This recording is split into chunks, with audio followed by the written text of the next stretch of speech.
যারা আমাদের যে এগ্রি মেন্টরশিপ কোর্স রয়েছে সেখানে আমরা তোমাদেরকে প্রতিদিন একটা টাস্ক পেপার দেই এবং সেই টাস্ক পেপার তোমরা সলভ করে দাও। আমি এখানে টাস্ক পেপার সাজিয়েছি ম্যাথমেটিক্সের জন্য।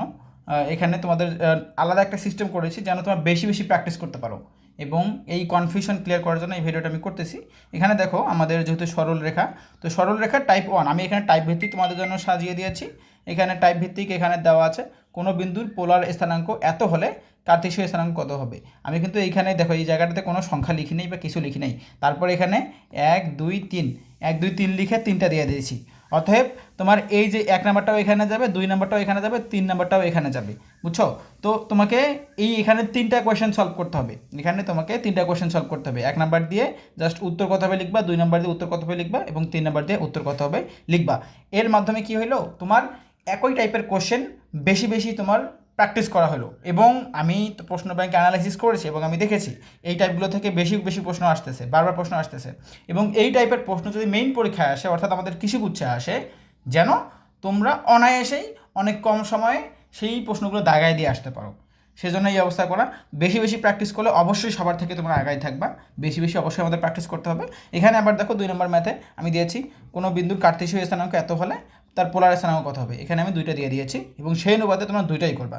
তারপর দেখা গেলো এখানে টাইপ 2তে কোনো কিছু এরকম নাই, এরকম আমি তোমাদের জন্য সাজিয়েছি। তারপর দেখো টাইপ 3, এখানে সরলরেখার ঢাল, এখানে 3টে সরলরেখা দিয়েছে, এই 3টে সরলরেখা তোমার ঢাল নির্ণয় করবা।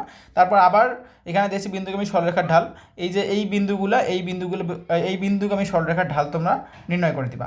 তারপর দেখা গেলো যে এখানে একটা সরলরেখা দিয়েছি কে এর কোণ মানের জন্য, এটা সমান্তরাল হবে এবং 2টা সরলরেখা লম্ব হবে, তোমার 2টা বের করে দিবা। হ্যাঁ, তো এইভাবেই করবা। তারপরে যদি না বুঝো আমাদের ডিসকাশন গ্রুপ আছে, সেখানে তোমরা অবশ্যই অবশ্যই জানানোর চেষ্টা করবা।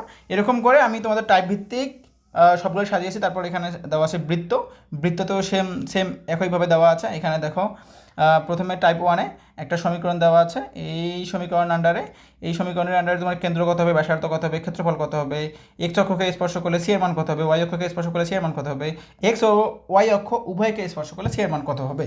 তারপর এখানে 2 নাম্বার একটা সমীকরণ দেওয়া আছে। এবার এই প্রশ্নগুলোই দেওয়া আছে, তুমি এই সমীকরণের আন্ডারে এই প্রশ্নগুলো সলভ করবে। ওকে, এইভাবেই কিন্তু দেওয়া আছে। দেখো দেখো দেখো সবগুলোই দেওয়া আছে এবং এখানে তুমি হিউজ একটা প্র্যাকটিস করতে পারতেছো।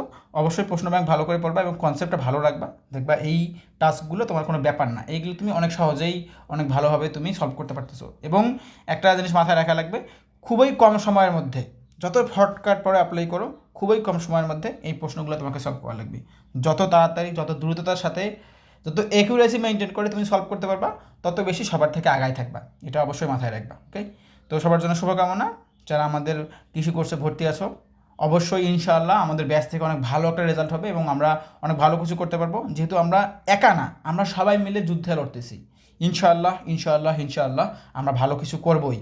আমরা নিজেকে প্রুভ করবই যে আমাদের দ্বারা অবশ্যই ভালো কিছু হয়।